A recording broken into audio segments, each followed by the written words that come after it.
आज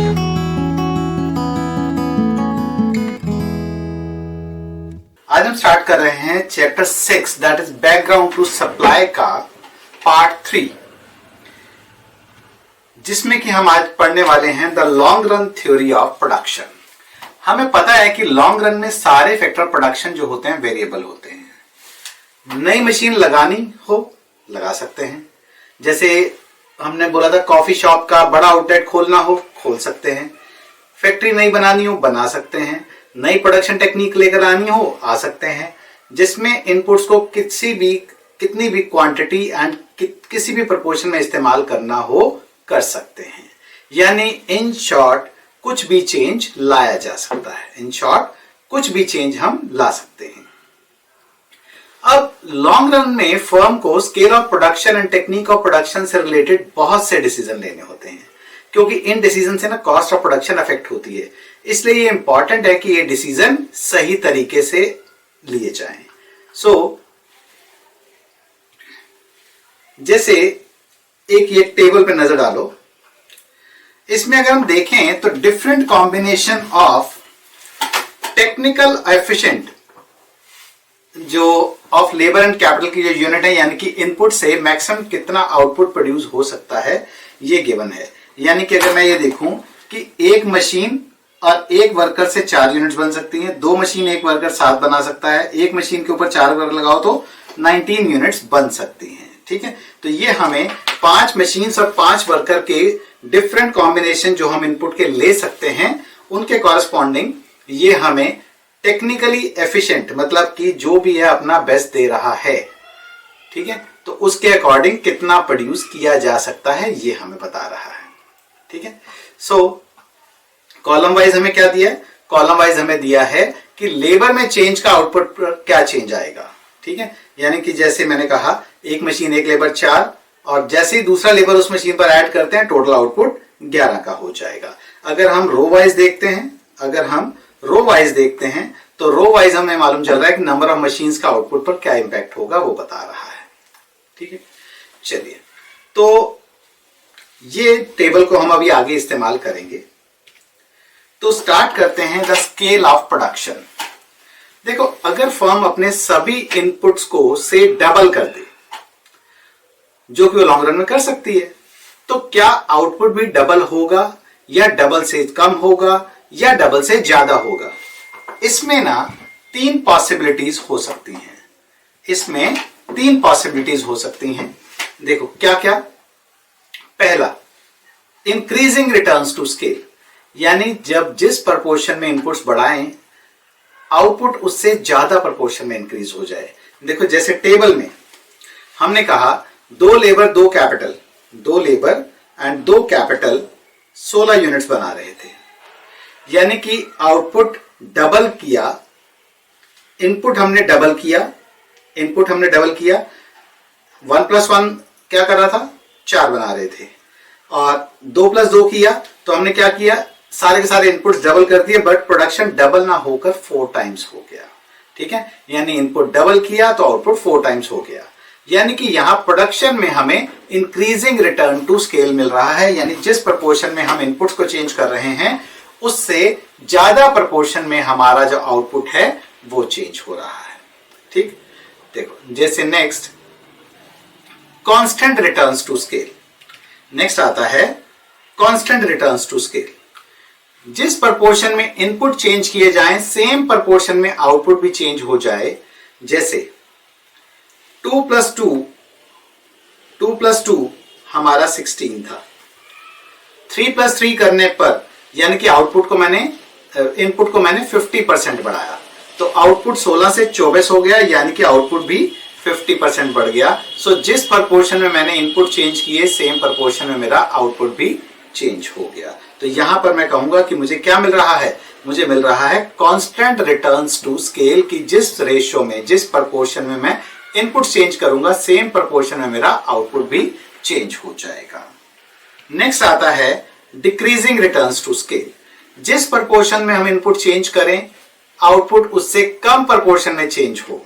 जैसे टेबल में 3 + 3 लगाने पर 24 यूनिट्स बनती हैं, 4 + 4 करने पर 29 बन रही हैं, यानी कि इनपुट में मैंने 3 से 4 किया, 3 से 4 मतलब 1 का चेंज आउट ऑफ 3, तो मैंने 33.33% का चेंज किया।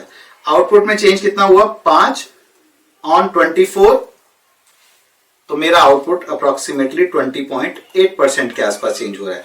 यानी इनपुट चेंज किए मैंने 33.33%, आउटपुट मेरा चेंज हो गया 20.8% से। सो यहां पर प्रोडक्शन में हमें डिक्रीजिंग रिटर्न टू स्केल मिल रहे हैं।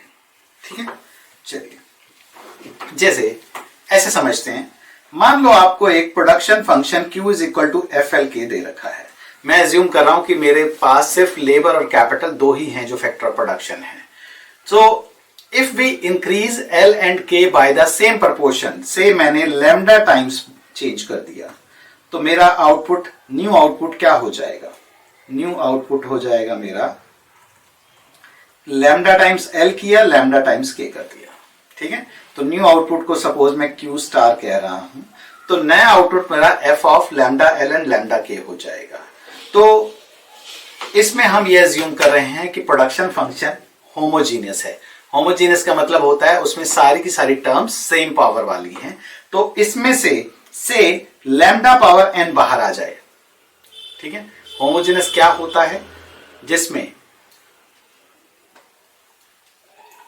कोई फंक्शन होमोजीनियस है अगर, उसका मतलब होता है कि लैम्डा टाइम्स पुट करने पर लैम्डा की कोई पावर बाहर आए और अंदर एज इट इज वही फंक्शन बचना चाहिए, तो उस फंक्शन को हम होमोजीनियस कहते हैं।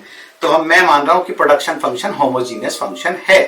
अब अगर प्रोडक्शन फंक्शन होमोजीनियस है तो इसमें से बाहर आ जाएगा और अंदर फंक्शन में लैम्डा L और K बच जाएगा, फंक्शन में L और K बच जाएगा। इट मींस कि हमारा जो न्यू आउटपुट है वो lambda n times old output हो गया। अब ये लैम्डा पावर n जो है ये किस बात पर डिपेंड करता है, अगर n हमारा 1 से ग्रेटर है तो लैम्डा पावर n जो होगा, जो n अगर 1 से ग्रेटर है तो लैम्डा पावर n जो होगा लैम्डा से बड़ा होगा। ठीक है, इट मींस कि हमारा जो न्यू आउटपुट है वो ओल्ड आउटपुट के लैम्डा टाइम से ज्यादा आ रहा है। सो अगर n ग्रेटर देन 1 होगा, it means there are increasing returns to scale. अगर n की वैल्यू 1 हो गई तो लैम्डा पावर n जो होगा वो लैम्डा के बराबर हो जाएगा। It means we are having constant returns to scale. और अगर n लेस देन 1 हो गया तो लैम्डा पावर n जो होगा हमारा लैम्डा से कम हो जाएगा। It means we are having decreasing returns to scale, decreasing returns to scale. ठीक है, तो इस तरह से हमें मालूम चल जाएगा कि फंक्शन जो है, मतलब हमारा जो प्रोडक्शन फंक्शन है वो हमें इंक्रीजिंग रिटर्न्स देगा, डिक्रीजिंग देगा या कांस्टेंट देगा। ध्यान रहे, जब भी हमने वर्ड स्केल इस्तेमाल करना है, जब भी हम स्केल वर्ड इस्तेमाल करेंगे, ठीक है, इट मींस सभी इनपुट सेम प्रोपोर्शन में इंक्रीज करेंगे, सभी इनपुट्स को सेम प्रोपोर्शन में इंक्रीज करेंगे। Increasing return and decreasing return to scale are different from increasing and diminishing return to a variable factor. Return to scale is different from return to variable factor. Return to variable factor में हमने last classes में पढ़ा था कि एक factor को fix मानते हुए वेरिएबल फैक्टर की यूनिट्स में हम चेंज कर रहे थे। ठीक है, सो रिटर्न टू स्केल जो है वो लॉन्ग रन की कैरेक्टरिस्टिक है, जबकि रिटर्न टू वेरिएबल फैक्टर वो जो है कैरेक्टरिस्टिक ऑफ शॉर्ट रन है। ठीक है, तो जैसे टेबल में अगर मैं कहूं कि हम एक फिक्स मशीन के कॉरेस्पॉन्डिंग, मशीन फिक्स है, मशीन को हम चेंज नहीं कर सकते शॉर्ट रन में। पहले हमने एक बंदा लगाया, हमें 4 यूनिट्स मिल रही हैं। ठीक है, अब हमने 1 से 2 किए तो हमने क्या किया, वेरिएबल फैक्टर को हमने डबल कर दिया है, वेरिएबल फैक्टर को डबल कर दिया है। 3 किए, वेरिएबल फैक्टर को और बढ़ा दिया है। पहले 4 से 11 हुआ यानी 7 का चेंज आया, फिर 11 से 16 हुआ यानी 5 का चेंज आया, फिर हमारा 3 का चेंज आया, फिर हमारा 2 का चेंज आया, यानी कि हमें diminishing returns to variable factor मिल रहे हैं। ठीक है, सो जब भी हम एक फैक्टर को फिक्स मानते हुए, जैसे इस केस में मशीन को फिक्स मानते हुए हम कॉलम वाइज चेंज कर रहे हैं, इट मींस कि हम वेरिएबल फैक्टर की यूनिट में अगर चेंज करते जा रहे हैं तो ये हमारा मिलेगा, ये हमारा शॉर्ट रन की बात कर रहे हैं हम, यानी कि हम एक फैक्टर फिक्स है, वेरिएबल फैक्टर को हम चेंज करते जा रहे हैं। ठीक है, अब ये रिटर्न टू स्केल जो होते हैं, ये तो हमें मालूम चल जाता है कि इनपुट को सेम प्रोपोर्शन में चेंज करने से आउटपुट किस प्रोपोर्शन में चेंज होता है। इसके अलावा हमारी एक और चीज आती है, that is economies of scale. Economies of scale क्या बताता है कि ये बताता है कि आउटपुट में चेंज के कॉरेस्पॉन्डिंग कॉस्ट किस प्रोपोर्शन में चेंज होती है। जैसे वो हमें बताता है, रिटर्न टू स्केल बताता है प्रोडक्शन किस रेट में, किस रेशियो में, किस प्रोपोर्शन में चेंज हो रही है। इकोनॉमीज ऑफ स्केल हमें ये बताता है कि आउटपुट में चेंज के कॉरेस्पॉन्डिंग हमारी जो कॉस्ट है वो किस प्रोपोर्शन में चेंज हो रही होगी। ठीक है, अच्छा, यानी कि स्केल बढ़ाने से जो हमें इकोनॉमीज मिलती हैं, हमें जो कॉस्ट में बचत होती है, that is covered under economies of scale. देखो, कोई भी फर्म को इकोनॉमीज ऑफ स्केल तब मिल रही होती है जब स्केल ऑफ प्रोडक्शन इंक्रीज होने से जो कॉस्ट पर यूनिट है वो फॉल करना शुरू हो जाती है। दोबारा बोलता हूं, किसी भी फर्म को कब मानेंगे इकोनॉमीज ऑफ स्केल मिल रही हैं? जब स्केल ऑफ प्रोडक्शन हमने इंक्रीज किया तो हमारी जो पर यूनिट कॉस्ट थी वो फॉल करना अगर शुरू कर जाती है तो हम बोलेंगे कि हमें जो है इकोनॉमीज ऑफ स्केल मिल रही हैं। क्योंकि अगर फर्म को इंक्रीजिंग रिटर्न टू स्केल मिल रहे हैं तो जैसे जैसे प्रोडक्शन बढ़ेगी उन्हें कम और कम input per unit of output के लिए यूज करने पड़ रहे होंगे। जब इनपुट कम इस्तेमाल हो रहे होंगे इट मींस हमारी जो कॉस्ट पर यूनिट है वो हमारी कम होती चली जाएगी।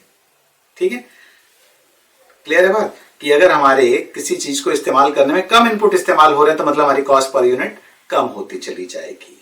अच्छा, इकोनॉमीज ऑफ स्केल के अलावा में इंक्रीजिंग रिटर्न टू स्केल के अलावा और भी रीजन हो सकते हैं।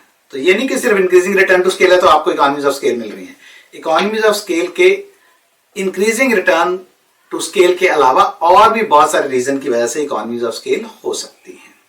जैसे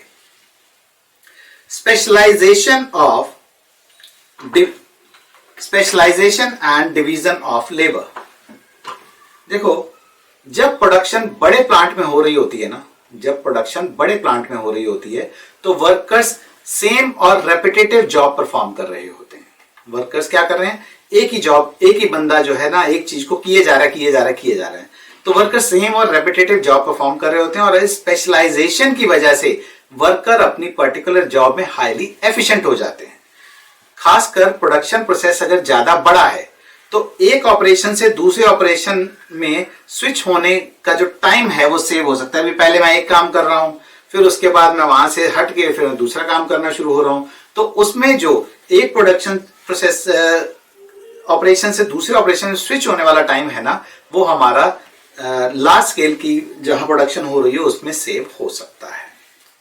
सेकेंड पॉइंट आता है इनडिविजिबिलिटीज। देखो, कुछ इनपुट्स को ना एम्प्लॉय करने का एक मिनिमम साइज ना होता ही है, यानी उससे कम इनपुट्स तो लगेंगे ही नहीं। जैसे अगर कभी आपने प्रोफेशनल प्रिंटिंग करवाई हो, एक तो वो होती है ना जो कंप्यूटर से प्रिंट कर देते हैं, वो आप चाहे 1 पेज निकलवाओ चाहे 10 पेज निकलवाओ, उन्होंने पर पेज के हिसाब से पैसे लेने हैं।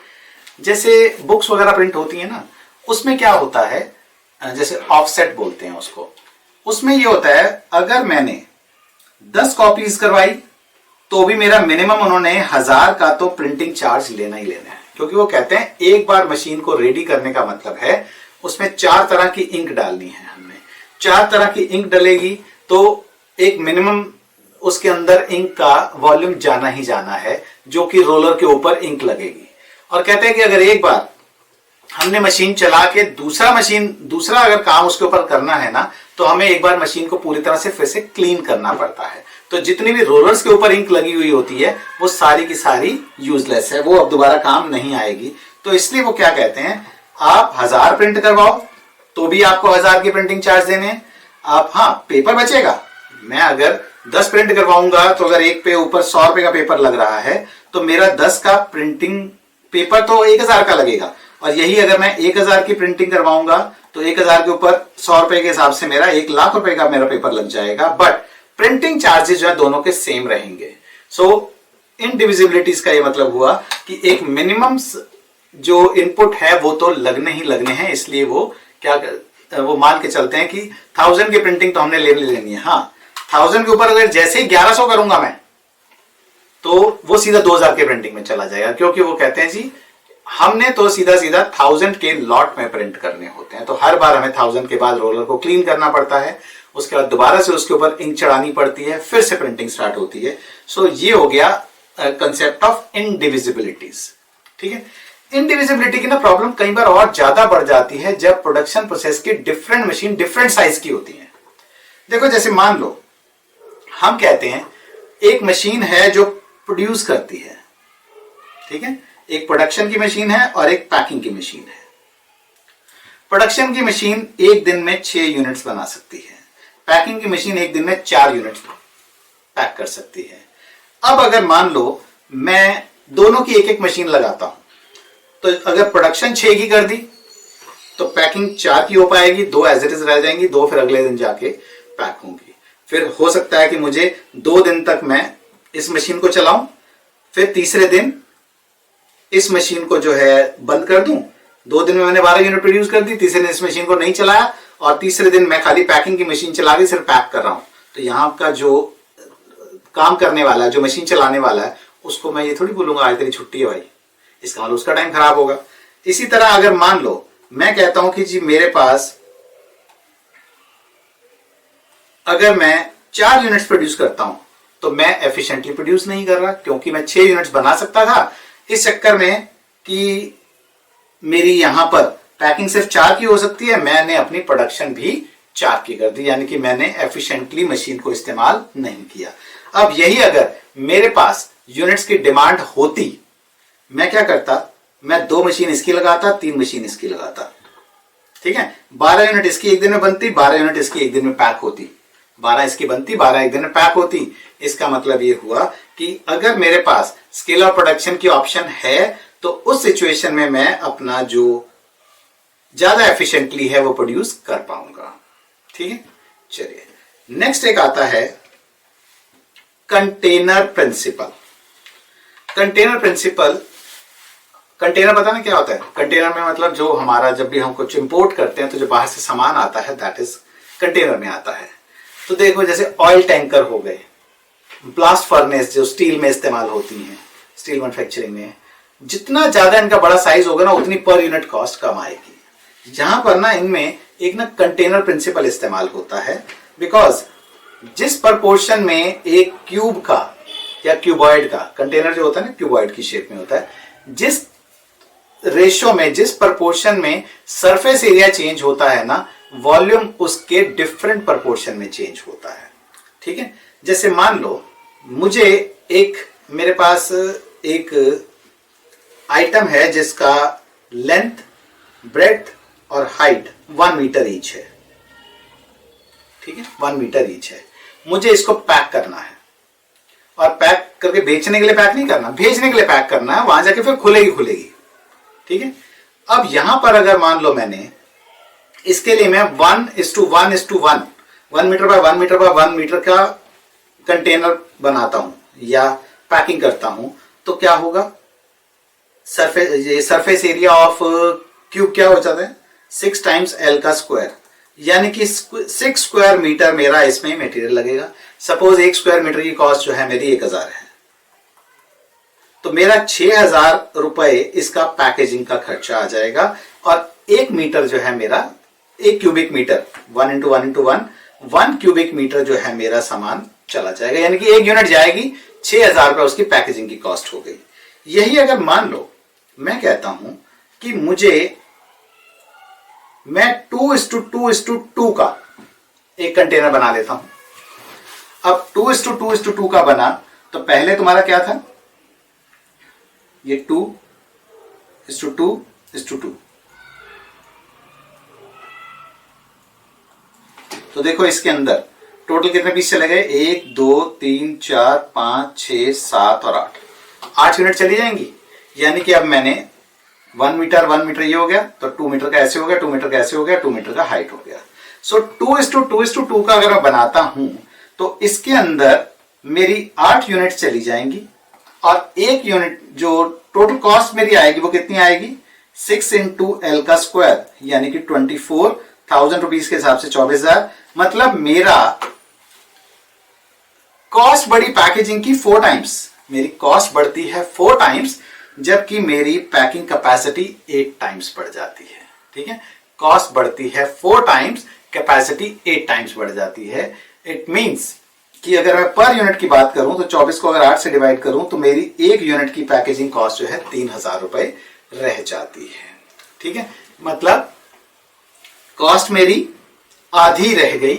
मैंने सिर्फ क्या किया, अपनी जो साइज था, उसका पैकेजिंग का साइज था, उसको बढ़ाया।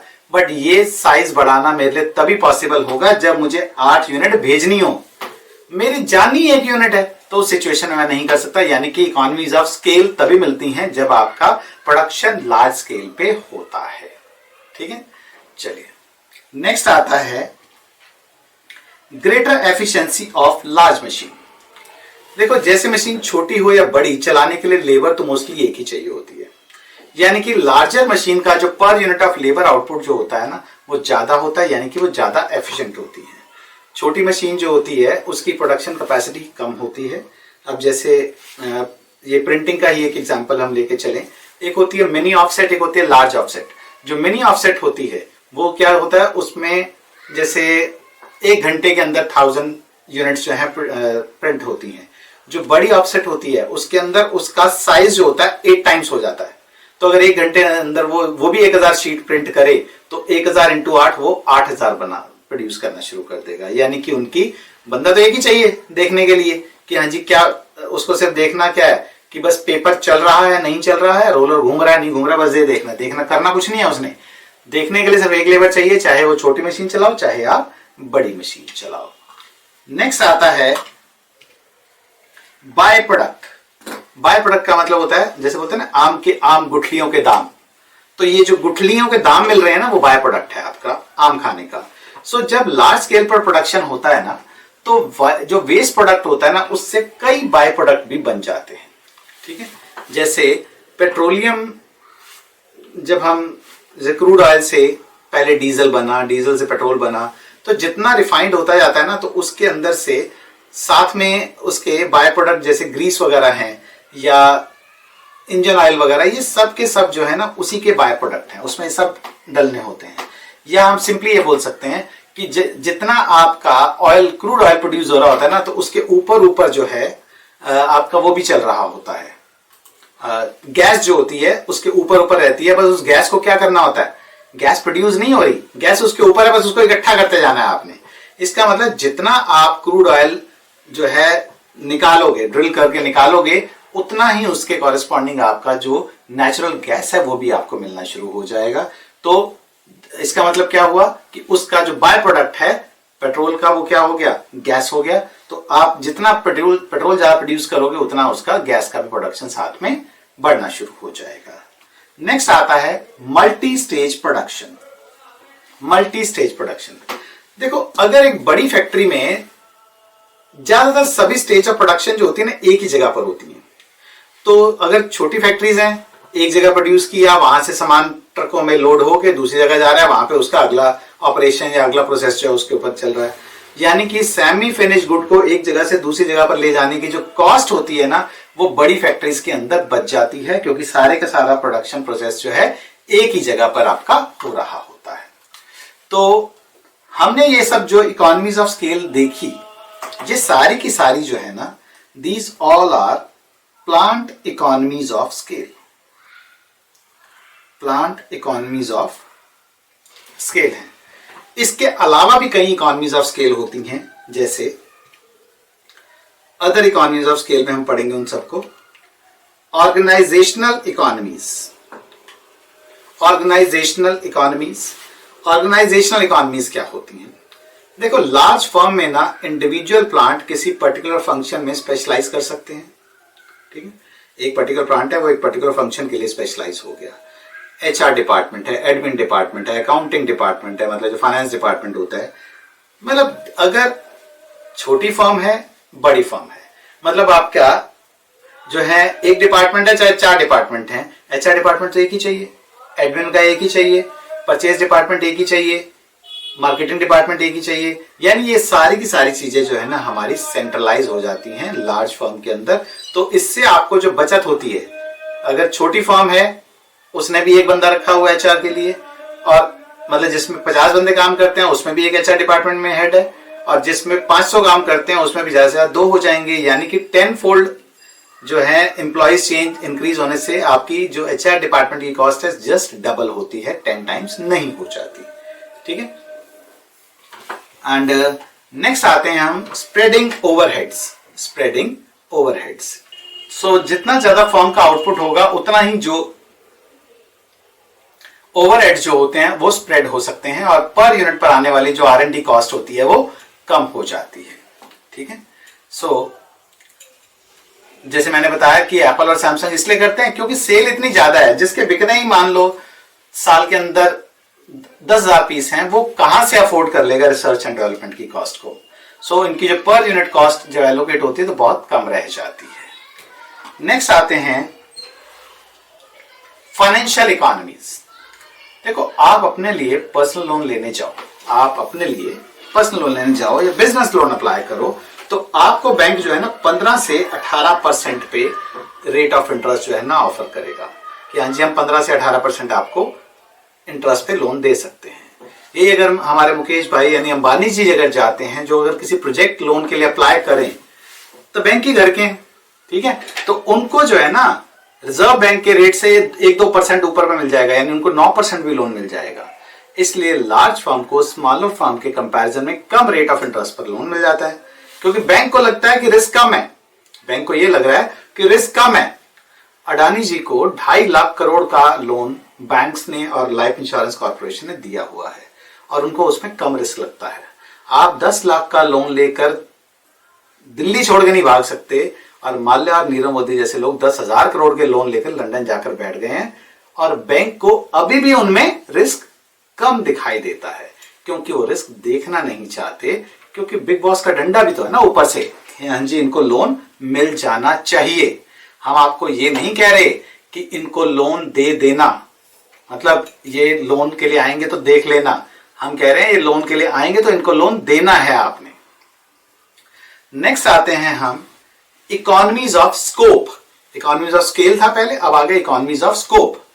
देखो, कई बार ना ऐसा होता है कि एक फर्म को ना हम लार्ज इसलिए मानते हैं क्योंकि वो एक ना पूरी रेंज ऑफ प्रोडक्ट प्रोड्यूस कर रही होती है, और वो इसे सस्ते में इसलिए प्रोड्यूस कर पाती है क्योंकि बहुत सी जो ओवरहेड कॉस्ट है ना, ऑर्गेनाइजेशनल इकोनॉमीज हैं, वो शेयर हो जाती हैं। जैसे मान लो सैमसंग या एलजी है, सैमसंग टीवी बनाता है, फ्रिज बनाता है, मोबाइल बनाता है, वॉशिंग मशीन बनाता है, म्यूजिक सिस्टम बनाता है, एसी बनाता है, सब कुछ बनाता है। तो उनकी जो मार्केटिंग कॉस्ट है, उनकी जो मार्केटिंग कॉस्ट है, डिस्ट्रीब्यूशन कॉस्ट है, सब शेयर हो जाएगी। अगर एक वॉशिंग मशीन जानी है तो चाहे 10 वॉशिंग मशीन जाएं और 10 के साथ में 20 एसी भी चले जाएं, तो एक स्टोर पर उसकी जो है पूरी की पूरी रेंज हो जाएगी ना, कि हाँ जी हर चीज जो है एक ही जगह पर जानी है। यही अगर सिर्फ एक चीज बनाते हो तो भी अगर 10 यूनिट जानी है तो ट्रांसपोर्टेशन कॉस्ट तो ज्यादा ही आएगी, क्योंकि चाहे ट्रक में 10 चीजें डाल के भेजो, चाहे 50 चीजें डाल के, देखो ट्रक वाले ने अगर जगह है, जितनी जगह उसकी है उसके पैसे लेने, चाहे आप उसको 1 यूनिट क्यों ना लगा के भेजो।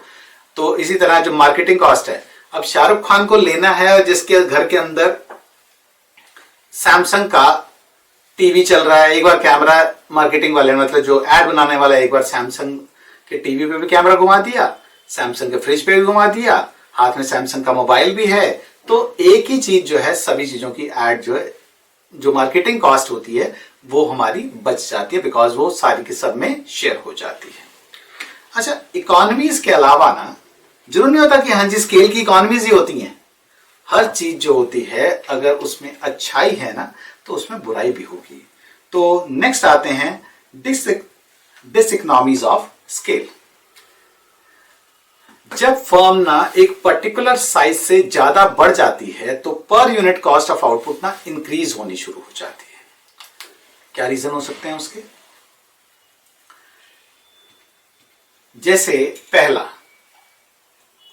मैनेजमेंट प्रॉब्लम, पहला आ जाता है मैनेजमेंट प्रॉब्लम, ठीक है, कोऑर्डिनेशन, इसकी प्रॉब्लम। मैनेजमेंट प्रॉब्लम या कोऑर्डिनेशन प्रॉब्लम ना बढ़ जाती है क्योंकि बहुत से लेवल ऑफ मैनेजमेंट हो जाते हैं, भाई सबसे जूनियर है, उससे ऊपर है, फिर उससे ऊपर है, फिर उससे ऊपर, इसलिए पर्सनल इन्वॉल्वमेंट जो मैनेजमेंट है ना वो ना ढंग से हो नहीं पाती, ठीक है। इसी तरह नेक्स्ट आता है वर्कर्स जो है ना वो थोड़ा सा ऐसा फील करते हैं कि बोरिंग फील करते हैं, क्योंकि उनको एक ही तरह की जॉब रिपीटली करनी पड़ती है, बार बार वही काम करना पड़ रहा है, लगता है अब तो कुछ नया सीखने को ही नहीं रहा। तीसरा होता है जो इंडस्ट्रियल रिलेशन होते हैं ना, मतलब थोड़ा सा ये बोरिंग हो जाता है।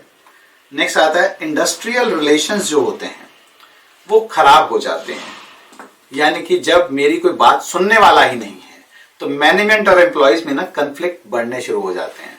वो देखा ना कि हाँ जी यूनियन के साथ मिलके मिल मजदूरों ने स्ट्राइक कर दी, वो यही इंडस्ट्रियल रिलेशन खराब होना ही बोलते हैं इसको।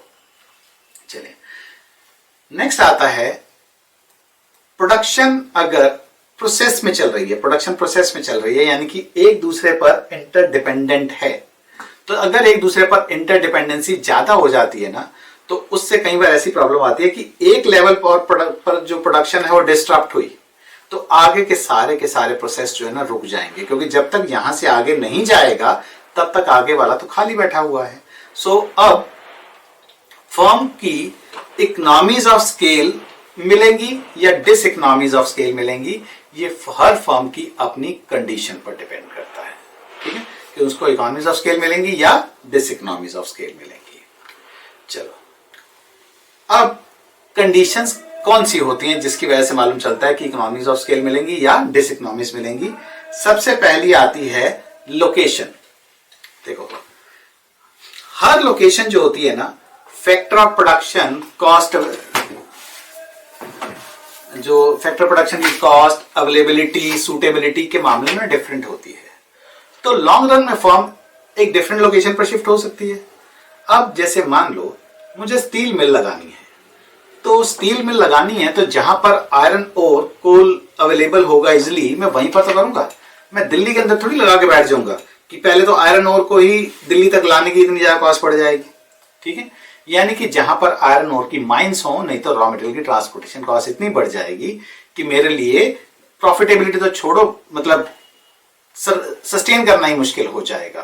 तो इसी तरह अगर मान लो फर्म पेरिशेबल गुड्स की प्रोडक्शन करती है, ब्रेड बना रही है, तो वो जितना मार्केट के पास लोकेशन ले सकेगी ना उतना पास लेगी, क्योंकि एक तो ये है कि ट्रांसपोर्टेशन कॉस्ट बचेगी, दूसरा गुड्स के खराब होने का रिस्क कम रहेगा। अगर मान लो 3 दिन ट्रांसपोर्टेशन में लग जाते हैं ब्रेड को, 5 दिन की एक्सपायरी होती है, या दूध है 3 दिन की एक्सपायरी है और पता लगे 3 दिन तो ट्रांसपोर्टेशन में लग जाने हैं उसके, तो उस सिचुएशन में उनका तो कोई फायदा नहीं होगा क्योंकि वो तो खराब ही हो जाएंगे।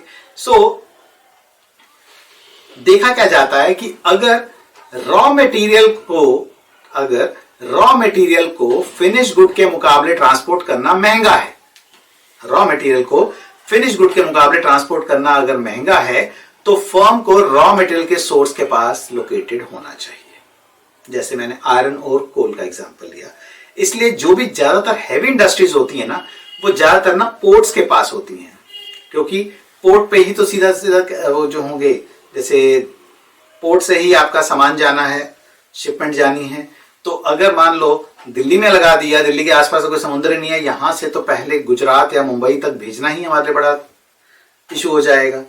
तो इसी तरह अगर फिनिश गुड्स को ट्रांसपोर्ट करना महंगा हो तो फर्म को नियर टू मार्केट लोकेटेड होना चाहिए, ठीक है।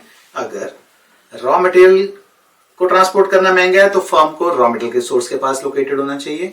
अगर फिनिश गुड को ट्रांसपोर्ट करना महंगा हो तो फर्म को नियर टू मार्केट लोकेटेड होना चाहिए। और अगर रॉ मटेरियल और मार्केट बहुत सी लोकेशन पर है, रॉ मटेरियल भी हर जगह पर अवेलेबल है, मार्केट भी बहुत सारी हैं, तो फर्म बस ये देखेगी कि किसी ऐसे सेंटर पॉइंट पे हो जाते हैं जहां पर कि हमारी लोकेशन हम ऐसी चूज करें कि जिससे हमारी जो रॉ मटेरियल को प्रोक्योर करने की कॉस्ट है और साथ ही जो फिनिश गुड को ट्रांसपोर्ट करने की कॉस्ट है वो हमारी मिनिमम पॉसिबल हो सके। नेक्स्ट आते हैं हम size of the whole industry.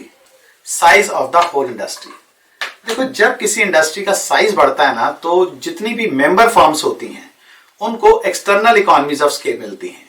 चाहे फर्म अपने आप में छोटी ही क्यों ना हो, उसको पूरी इंडस्ट्री के बड़े होने का ना फायदा मिलता है, क्योंकि फर्म को अब स्पेशलाइज रॉ मटेरियल मिलना शुरू हो जाएगा। अब ये तो नहीं ना कि हाँ जी अगर कोई फर्म छोटी है तो उसको बोलेंगे नहीं जी तुम्हारे लिए रॉ मटेरियल ये वाला नहीं मिलेगा, तुम्हें ये वाला मिलेगा। अगर उनकी मशीनरी सेम है, एक फर्म ने एक मशीन लगाई है, एक ने 50 लगा रखी है, तो मटेरियल तो सबके लिए वही रहने वाला है, बट वो जो स्पेशलाइज रॉ मटेरियल था अब सस्ता मिलना शुरू हुआ, क्योंकि 50 वाले ने भी वहां पर प्रोडक्शन स्टार्ट कर दी है, तो उसकी जो परचेज है वो इतनी ज्यादा हो गई है, मतलब एक तरह से होलसेल में उसको मिलना शुरू हो जाएगा। उस पर्टिकुलर इंडस्ट्री के लिए जो लेबर है, स्किल्ड लेबर है, वो आराम से मिलनी शुरू हो जाएगी, क्योंकि जिसको लोगों को लगेगा कि हाँ जी इसके अंदर स्कोप है, ये फैक्ट्री में नहीं लगूंगा तो दूसरी में लग जाऊंगा, तीसरी में लग जाऊंगा, बहुत सारी फैक्ट्रीज हैं, उस मतलब इस स्किल के लिए बहुत डिमांड है, तो स्किल्ड लेबर आसानी से मिलनी शुरू हो जाती है। बैंक्स और फाइनेंशियल इंस्टीट्यूशन की सर्विस अवेलेबल हो जाती है। देखो जैसे IT sector, information technology sector की ज्यादातर कंपनीज बेंगलोर में सिचुएटेड है, तो वहां पर आईटी के एम्प्लॉयज इजिली अवेलेबल हो जाते हैं, और आईटी एम्प्लॉयज के लिए वहां पर जॉब भी इजिली अवेलेबल, मतलब आप दिल्ली टू बेंगलोर मूव करने को तैयार हो तो आपको आईटी की जॉब मिल जाएगी, या फिर जॉब मिलेगी तो आपको मूव करना ही पड़ेगा। ठीक है, सो बट ये मैंने बोला कि एक्सटर्नल इकोनॉमीज है, बट कई बार ना ऐसा होता है एक्सटर्नल डिसइकोनॉमीज भी एक्सपीरियंस करनी पड़ जाती हैं। जैसे मान लो बहुत सारी अगर कंपनीज एक ही चीज में आ जाएंगी, तो रॉ मटेरियल अगर मान लो इंपोर्ट होता है और एक ही इंपोर्टर है, तो हो सकता है कि वो उसकी आर्टिफिशियल शॉर्टेज क्रिएट कर दे, और हो सकता है एक्चुअल में ही शॉर्टेज क्रिएट हो जाए कि इतना इंपोर्ट हो ही नहीं पा रहा जितनी की डिमांड होनी शुरू हो गई। स्किल्ड लेबर है उसकी शॉर्टेज होनी शुरू हो जाए, यानी कि इंडस्ट्री इतनी बड़ी हो गई है बट स्किल्स उस स्पीड पे जो है, स्किल्ड लेबर उस स्पीड पे डेवलप नहीं हो पा रही है, तो उसकी वजह से स्किल्ड लेबर की शॉर्टेज हो गई। ठीक है, जैसे मान लो करंटली देखें अगर हम, तो कार मैन्युफैक्चरिंग कंपनीज है ना, इनको एक चिप शॉर्टेज फेस करनी पड़ रही है। एक ये कोविड की वजह से यहां से आती थी, ताइवान से एक माइक्रो चिप्स बन के आती थी जो कार्स के अंदर लगती थी। इसी वजह से कार की, आपको लग रहा होगा कि हाँ जी इतना वेटिंग पीरियड क्यों हो रहा है कार्स का, तो कार का वेटिंग पीरियड इंक्रीज हो गया, जिसकी वजह से सेल्स कम हो गई, क्योंकि है ही नहीं, अपना उतना प्रोड्यूस ही नहीं कर पा रहे। तो अगर ये ऐसा होगा, कॉस्ट और प्राइसेस इंक्रीज हो गए, कॉस्ट एंड प्राइसेस कार्स के तो इंक्रीज हुए ही हुए, जिनकी पुरानी कारें थी ना, क्योंकि अब नई गाड़ी अगर नहीं मिल रही और किसी को गाड़ी खरीदनी है तो वो फिर सेकेंड हैंड पे जाएगा, सेकेंड हैंड गाड़ियों के प्राइसेस भी बढ़ने शुरू हो गए। ठीक है, चलिए, तो ये तो हो गया सारा economies of scale and diseconomies of scale. अब बात आती है कि अगर हमने डिसाइड कर ही लिया कि सारे के सारे प्रोडक्शन के जो फैक्टर हैं वो वेरिएबल हैं, ठीक है, क्योंकि लॉन्ग रन में सभी फैक्टर ऑफ प्रोडक्शन वेरिएबल होते हैं, तो हमें किन कॉम्बिनेशन के अंदर अपने इनपुट्स को लगाना चाहिए ताकि हमारी जो प्रोडक्टिविटी है वो मैक्सिमम हो सके। ठीक है, तो इसमें फर्स्ट अप्रोच आती है मार्जिनल प्रोडक्ट अप्रोच। सो मार्जिनल प्रोडक्ट अप्रोच क्या कहती है कि लॉन्ग रन में सभी फैक्टर प्रोडक्शन वेरिएबल होते हैं, नई फैक्ट्री बनाना, नई मशीन्स खरीदना, कौन सी टेक्निक ऑफ प्रोडक्शन फॉलो करनी है, बट इन डिसीजन को लेना बहुत इंपॉर्टेंट होता है, इसलिए डिसीजन मैंने क्या बताया था बहुत ही ध्यान से लेने पड़ते हैं। सो किसी भी गिवन स्केल के लिए फर्म कैसे डिसाइड करे कि कौन सी टेक्निक यूज करे, यानी कि लेबर एंड कैपिटल का ऑप्टिमम मिक्स क्या होना चाहिए, कि फैक्टर ऑफ प्रोडक्शन या लेबर एंड कैपिटल का ऑप्टिमम मिक्स क्या हो ताकि हमारा प्रॉफिट जो है हमेशा हमारा मैक्सिमम हो। तो प्रॉफिट मैक्सिमाइजिंग फर्म जो होती है ना, हमेशा ये चाहेगी कि कॉम्बिनेशन ऐसा हो जिसकी कॉस्ट मिनिमम हो, यानी कि उसको वो चाहेंगे कि हमारा लीस्ट कॉस्ट कॉम्बिनेशन हो, least cost combination of factor of production हमारा होना चाहिए। अब वो अपने आउटपुट को प्रोड्यूस करने के लिए लीस्ट कॉस्ट कॉम्बिनेशन होता क्या है, यानी कि अपने आउटपुट को प्रोड्यूस करने के लिए एंड वो फैक्टर प्रोडक्शन को सब्स्टिट्यूट करना चाहेगी अगर इससे कॉस्ट ऑफ इनपुट को रिड्यूस किया जा सके। भाई दो फैक्टर यूज कर रहे हैं, लेबर एंड कैपिटल, अगर लगता है कि लेबर को ज्यादा यूज करने से कॉस्ट कम की जा सकती है तो लेबर को ज्यादा यूज करेंगे, अगर कैपिटल को कम करने से, कैपिटल को ज्यादा यूज करने से हमारी कॉस्ट कम हो सकती है तो हम कैपिटल को ज्यादा यूज करेंगे। So optimum combination of factor of production क्या होना चाहिए, हमारा सवाल ये रहता है। ठीक है, सो फर्स्ट केस आता है simple case, that is two factor case, कि हमारे पास सिर्फ labour and capital, labour L and capital के are the only two factors of production. तो हम कहते हैं जी लीस्ट कॉस्ट कॉम्बिनेशन कब होगा, जब marginal physical product of labour upon price of labour is equal to marginal physical product of capital upon price of capital होगा। अब ये क्या हुआ, ये अगर आपको याद हो हमने यूटिलिटी जब पढ़ा था तो मैंने कहा था marginal utility of x upon price of x is equal to marginal utility of y upon price of y होता है, तो उसको यूटिलिटी मैक्सिमम मिल रही होती है। ठीक है, कॉन्सेप्ट वही है, बट यहां पर अब हमारा प्रोडक्टिविटी की बात आ गई। तो इसका मतलब क्या है, इसका मतलब यह है कि हर रुपया जो आपने लेबर या कैपिटल पे खर्चा है उससे मिलने वाला मार्जिनल फिजिकल प्रोडक्ट आपको बराबर होना चाहिए। पर क्या होगा अगर ऐसा ना हो तो, ठीक है, तो जब ऐसा अगर दोनों बराबर ना हुए तो आप क्या करोगे, एक को दूसरे का सब्स्टिट्यूट करोगे, क्योंकि आपको पता है कि एक को दूसरे का सब्स्टिट्यूट करने से आपकी कॉस्ट कम हो जाएगी। कि जैसे मान लो मैं कहता हूं कि marginal physical product of labour upon price of labour is more than marginal physical product of capital upon price of capital. ठीक है जी, मुझे पता है, यानी कि हर रुपया जो लेबर पर खर्चा है उसका मार्जिनल फिजिकल प्रोडक्ट कैपिटल पर खर्च किए हुए रुपए से के मार्जिनल फिजिकल प्रोडक्ट से ज्यादा है।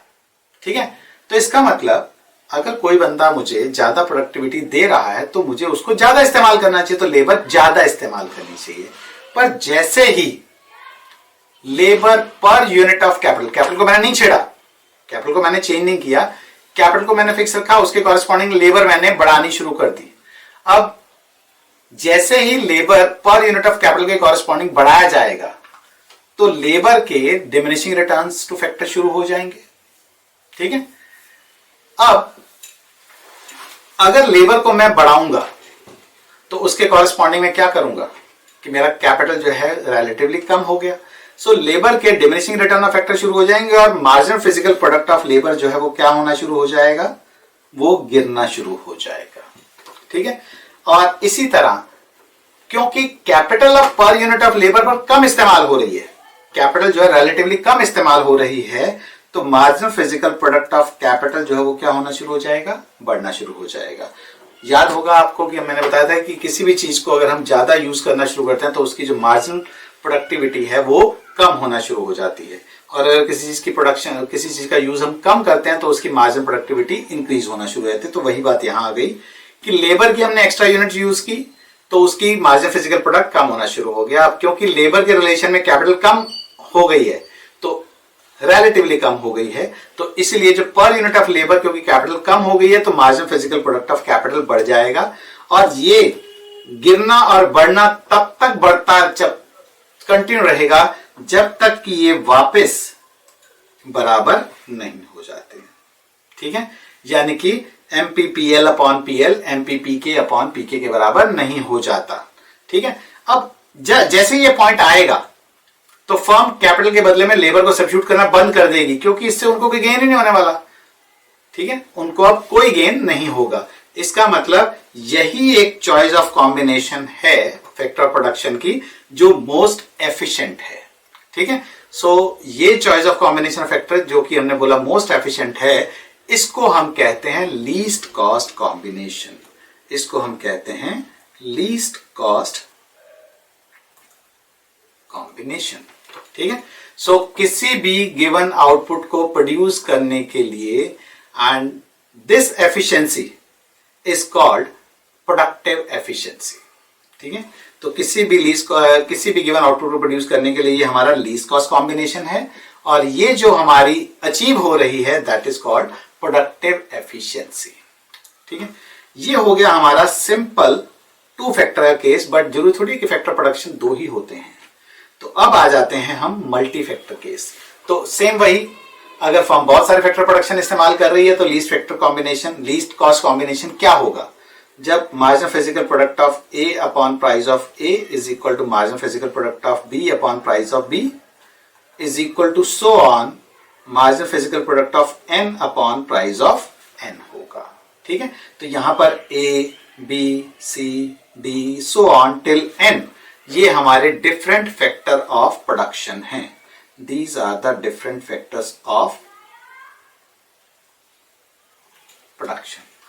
ठीक है, सो इस लीस्ट कॉस्ट कॉम्बिनेशन को चूज करने में ना एक प्रॉब्लम आती है, वो ये आती है कि अगर किसी फैक्टर के प्राइस में चेंज आना हो, ठीक है, तो उस चेंज को प्रिडिक्ट करना, क्योंकि जैसे ही किसी फैक्टर का प्राइस चेंज होगा तो ये रेशियो क्या हो जाएगी, MPP अपॉन P की रेशियो जो है वो चेंज हो जाएगी।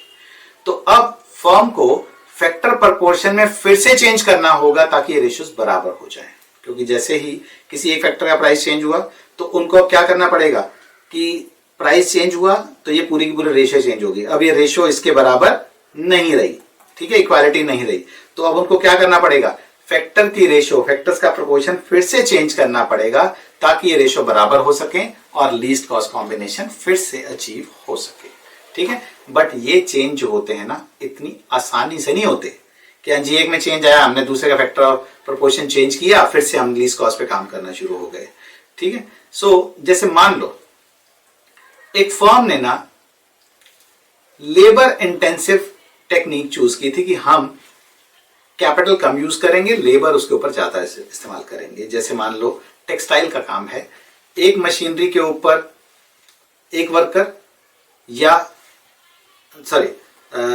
मतलब मशीन के साथ में भी आप काम कर सकते हो लेबर कम रख के, या लेबर ज्यादा रख के भी आप मशीनों को ना करके यूज करके या कम यूज करके भी आप काम कर सकते हो, ठीक है। सो अगर आपने लेबर इंटेंसिव टेक्निक चूज की बट इन्फ्लेशन की वजह से जो वेज रेट था वो मिनिमम वेज रेट भी बहुत ज्यादा बढ़ गया, अब एकदम से आपका लेबर इंटेंसिव टेक्निक से कैपिटल इंटेंसिव टेक्निक पर स्विच होना तो पॉसिबल होगा नहीं, ठीक है।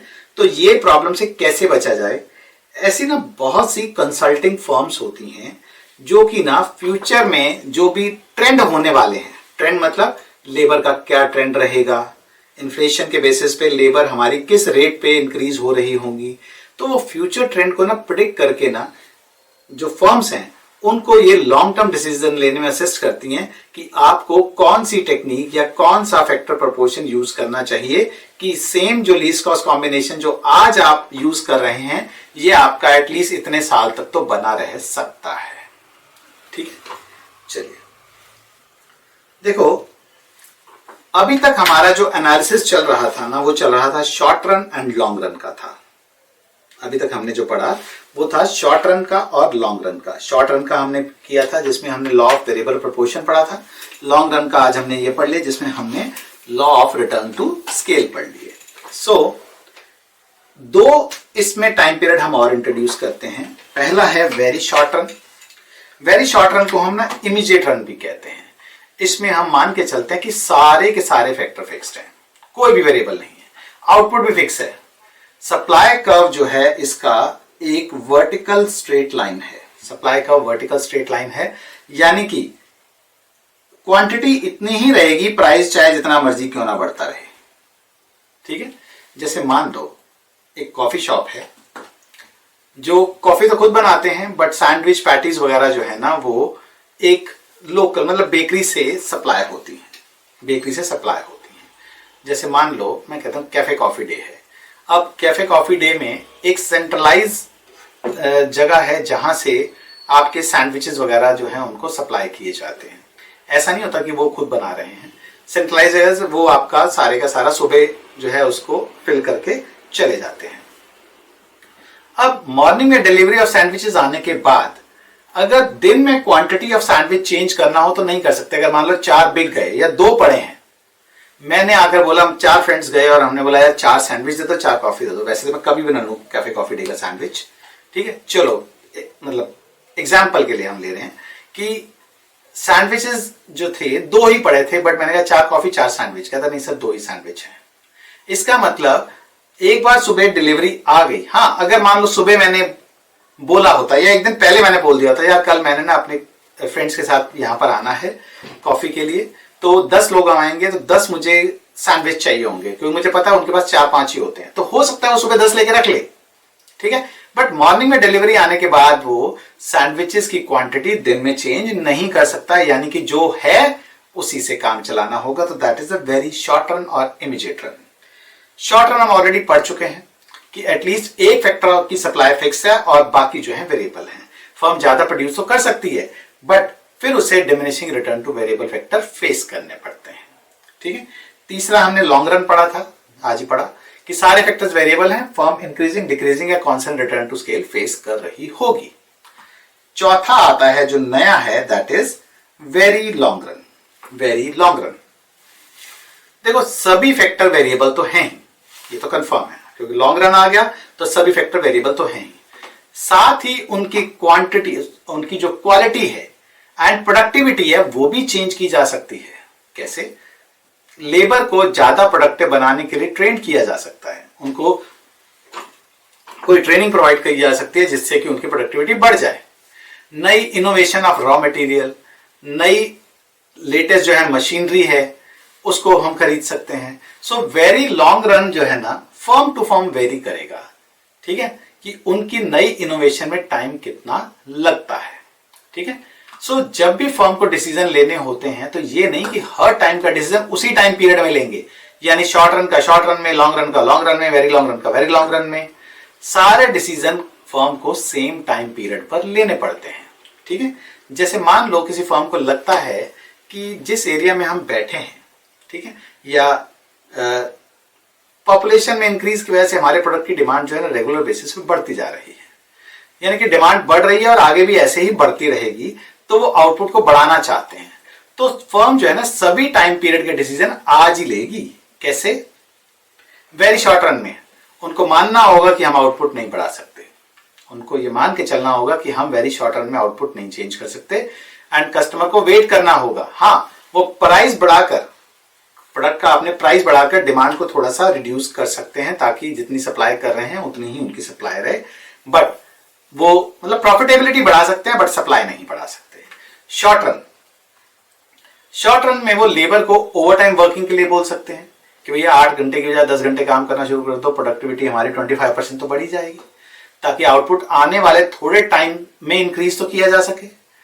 सप्लायर से एक्स्ट्रा रॉ मटेरियल मंगवा लिया जाएगा, नई लेबर अपॉइंट करनी शुरू कर देंगे ताकि एक्स्ट्रा ओवर टाइम वेजेस जो पे ना करनी पड़े। भाई एक्स्ट्रा ओवर टाइम हमें अगर 50% एक्स्ट्रा देना पड़ता है, 2 घंटे काम करता है बट हमें उसको 4 घंटे के पैसे, हाफ डे के पैसे एक्स्ट्रा देने पड़ते हैं, तो ये चीज को कम किया जा सकता है अगर नई लेबर रख ली, और जगह अगर हमारे पास है नई लेबर को रखने की, या एक और शिफ्ट में काम करवाना शुरू कर दिया, 8 घंटे की एक और शिफ्ट शुरू कर दी हमने। इसी तरह लॉन्ग रन, वो नई मशीनरी का ऑर्डर दे सकते हैं, नई फैक्ट्री बिल्डिंग भी बनाना शुरू कर सकते हैं कि चलो ठीक है 6 महीने साल के अंदर नई फैक्ट्री बन जाएगी तो हमारी जो डिमांड है वो उसको हम फुलफिल कर पाएंगे। Very long run, productivity increase करने के लिए रिसर्च एंड डेवलपमेंट का काम कर सकते हैं, ट्रेनिंग ऑफ एम्प्लॉइज शुरू की जा सकती है। जनरली फर्म्स जो होती है ना शॉर्ट रन और लॉन्ग रन में ही कंसर्न होती हैं। वेरी शॉर्ट रन और वेरी लॉन्ग रन एक थ्योरेटिकल कॉन्सेप्ट तो है, बट जो कंसर्न होता है फर्म्स का वो सिर्फ और सिर्फ शॉर्ट रन और लॉन्ग रन का होता है। तो जैसे फर्स्ट क्लास में हमने पढ़ा था शॉर्ट रन प्रोडक्शन, सेकंड में हमने पढ़ा cost in the short run, आज हमने लॉन्ग रन का प्रोडक्शन पढ़ लिया। Cost in the long run क्योंकि हमें ज्यादा डिटेल में जाने की जरूरत नहीं पड़ेगी क्योंकि सब कुछ वही है, बस वो लॉन्ग रन में आ जाएगा, तो इसलिए हम इसको इसी के साथ ही टॉपिक के साथ ही कवर कर रहे हैं, cost in the long run. ठीक है। सो अब हम लॉन्ग रन कॉस्ट कर्व्स को डिस्कस करने वाले हैं। पहला आता है long run average cost, that is LRAC curve. LRAC curve, देखो जैसे जैसे फर्म एक्सपैंड करेगी ना तो उसे इकोनॉमीज ऑफ स्केल मिलती है। तो इसका मतलब जो long run average cost curve है वो डाउनवर्ड जाना शुरू हो जाता है। जब सारी इकोनॉमीज ऑफ स्केल मिल जाएंगी तो उसके बाद कर्व क्या होगा, कर्व फ्लैट हो जाएगा, एंड फर्दर एक्सपेंशन से फर्म डिसइकोनॉमीज ऑफ स्केल एक्सपीरियंस करना शुरू कर देगी, तो long run average cost curve जो है विल स्टार्ट राइजिंग। तो इसलिए जो long run average cost curve होगा ना वो कुछ ऐसा होगा कि पहले प्रोडक्शन बढ़ाई हमने, इस पोर्शन में हमें जो फर्स्ट पार्ट है 0 से लेकर Q1 तक का, इसमें हमें इकोनॉमीज ऑफ स्केल मिल रही हैं। Q1 से Q2 तक हमारी इकोनॉमीज ऑफ स्केल मिलना बंद हो गई तो हमारा कांस्टेंट कॉस्ट आनी शुरू हो जाएगी, और उसके बाद डिसइकोनॉमीज ऑफ स्केल एंटर कर जाएंगी तो हमारी लॉन्ग रन एवरेज कॉस्ट जो है वो बढ़नी शुरू हो जाएगी। दैट मीन्स कि हमारा जो typical long run average cost का होगा उसकी शेप कुछ इस तरह से होगी। ठीक है, चलिए अब इस लॉन्ग रन एवरेज कॉस्ट की इस पर्टिकुलर शेप के पीछे क्या लॉजिक है। assumptions behind the long run average cost curve। चलिए फर्स्ट है factor prices are given. Factor prices are given क्या मतलब है इसका? फैक्टर प्राइजेस आर गिवन, देखो हर आउटपुट लेवल पर ना ये फैक्टर प्राइजेस हमें को गिवन है। अगर फैक्टर प्राइजेस ही चेंज हो जाएंगे तो शॉर्ट रन और लॉन्ग रन दोनों के कॉस्ट कर्व शिफ्ट हो जाएंगे। ठीक है, जैसे मान लो गवर्नमेंट ने मिनिमम वेज रेट ही इंक्रीज कर दिया, गवर्नमेंट ने मिनिमम वेज रेट इंक्रीज कर दिया तो ये कॉस्ट कर्व जो है अपने आप ही अपवर्ड शिफ्ट हो जाएगा। ठीक है, अब factor prices different output level पर डिफरेंट भी हो सकते हैं। जैसे हायर प्रोडक्शन लेवल पर रॉ मटेरियल में आपको डिस्काउंट मिलना शुरू हो जाए तो कर्व शिफ्ट नहीं होगा क्योंकि वो इकोनॉमीज ऑफ स्केल के अंदर ऑलरेडी कंसिडर कर रखा है। ठीक है, so that is already considered in the shape of cost curve.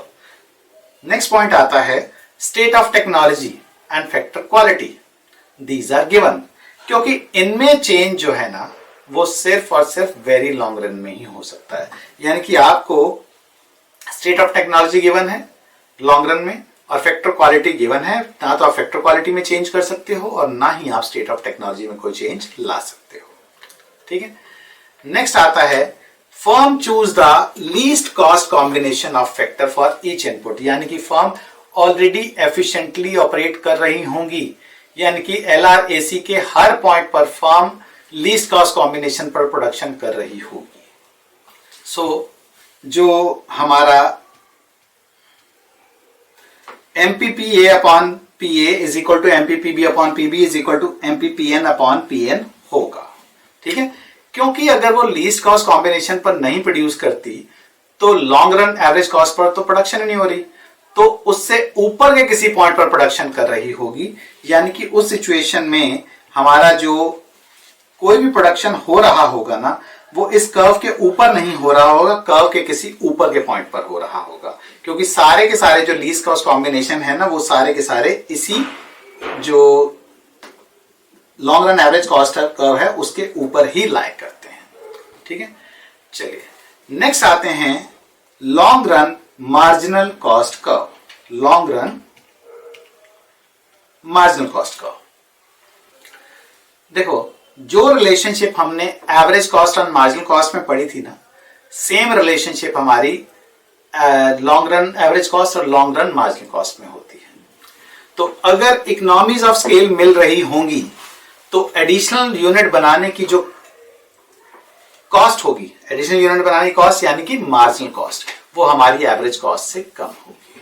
ठीक है, अगर हमें इकोनॉमीज ऑफ स्केल मिल रही होंगी तो हमारी एडिशनल यूनिट बनाने की कॉस्ट जो है यानी कि लॉन्ग रन मार्जिनल कॉस्ट जो है हमारी लॉन्ग रन एवरेज कॉस्ट से नीचे होगी। तो LRMC will lie below LRAC। ठीक है, अगर एडिशनल यूनिट को बनाने की कॉस्ट एवरेज के बराबर ही आ रही हो, यानी कि जितना आप एडिशनल यूनिट बना रहे हैं उसकी कॉस्ट आपकी जो आ रही है वो एवरेज के बराबर ही आ रही है, तो इसका मतलब आपका जो है कांस्टेंट कॉस्ट का केस होगा। सो आपका LRAC कर्व और LRMC कर्व एक सेम ही रहेगा। एंड जब हमारी डिसइकोनॉमीज ऑफ स्केल एक्सपीरियंस होनी शुरू हो जाएंगी तो हमारा एडिशनल यूनिट को बनाने की जो कॉस्ट है, एडिशनल कॉस्ट है हमारी, वो हमारी एवरेज से ज्यादा होगी। सो LRMC कर्व जो होगा that will lie above the LRAC curve. तो अगर हम इन तीनों को कंबाइन कर लें तो इसका भी वही होगा कि पहले ऐसे और ये कि इस पोर्शन में ये तो मैंने ये माना है कि कोई कांस्टेंट, ये जो सेकंड स्टेज थी कांस्टेंट कॉस्ट वाला मैंने केस कंसिडर नहीं किया है, तो इसमें तो सिर्फ ये था कि हो सकता है बीच में ये कांस्टेंट कॉस्ट का केस हो कि जिसमें दोनों के दोनों बराबर हों, बट इसमें मैंने सिर्फ ये माना है कि या तो एवरेज मार्जिन जो है एवरेज से नीचे है लॉन्ग रन मार्जिनल कॉस्ट, और या फिर जो लॉन्ग रन एवरेज कॉस्ट है हमारी या तो long run average cost long run marginal cost से ऊपर है या लॉन्ग रन एवरेज कॉस्ट जो है हमारी लॉन्ग रन मार्जिनल कॉस्ट से नीचे है। ठीक है, अब लॉन्ग रन के एवरेज कॉस्ट कर्व में और शॉर्ट रन के एवरेज कॉस्ट कर्व में क्या रिलेशनशिप होती है? That is the relationship between long run and short run average cost curve. मान लो एक फर्म है जिसकी एक फैक्ट्री है जिनका short run average cost curve ये है, SRAC1 है, जिनका short run average cost curve SRAC1 है। ठीक है, लॉन्ग रन में वो एक और फैक्ट्री बनाते हैं, उनको इकोनॉमीज ऑफ स्केल मिलनी शुरू हो जाएंगी, तो उनका SRAC कर्व पहले के मुकाबले में थोड़ा सा नीचे हो जाएगा। ठीक है, पहले के मुकाबले थोड़ा नीचे हो जाएगा, यानी कि नया जो short run average cost curve है वो हमारा SRAC2 हो गया, SRAC2 हो गया। उन्होंने थर्ड जो फैक्ट्री और बनाई, उनको शॉर्ट रन AC3 मिला, यानी कि और इकोनॉमीज ऑफ स्केल मिली या उसके बराबर ही मिला। जैसे ही 4 पे जाते हैं वो, तो डिस इकोनॉमीज एंटर हो जाती हैं, सो SRAC कर्व जो है थोड़ा सा SRAC से ऊपर शिफ्ट हो गया। सो SRAC में एक ऐसा फिक्स फैक्टर है जो शॉर्ट रन में तो फिक्स है, तो इन सभी कर्व के मिनिमम पॉइंट को टच करता हुआ, एक कर्व अगर हम प्लॉट करते हैं तो वो कर्व हमारा long run average cost curve होगा। इस कर्व को हम एनवेलप कर्व भी बोलते हैं, क्योंकि इसने क्या किया, शॉर्ट रन के सारे एवरेज कॉस्ट कर्व्स के ऊपर एक एनवेलप बना दिया, यानी उनको पूरी तरह से ढक लिया उसने। ठीक है, सो बहुत सारे short run average cost curve different output level पर जो होंगे उनके मिनिमम पॉइंट्स को ज्वाइन करता हुआ कर्व जो होगा वो हमारा long run average cost curve होगा। So this is all about long run. पहले हमने लॉन्ग रन का प्रोडक्शन भी देख लिया और फिर हमने लॉन्ग रन का कॉस्ट कर्व्स भी डिस्कस कर लिए।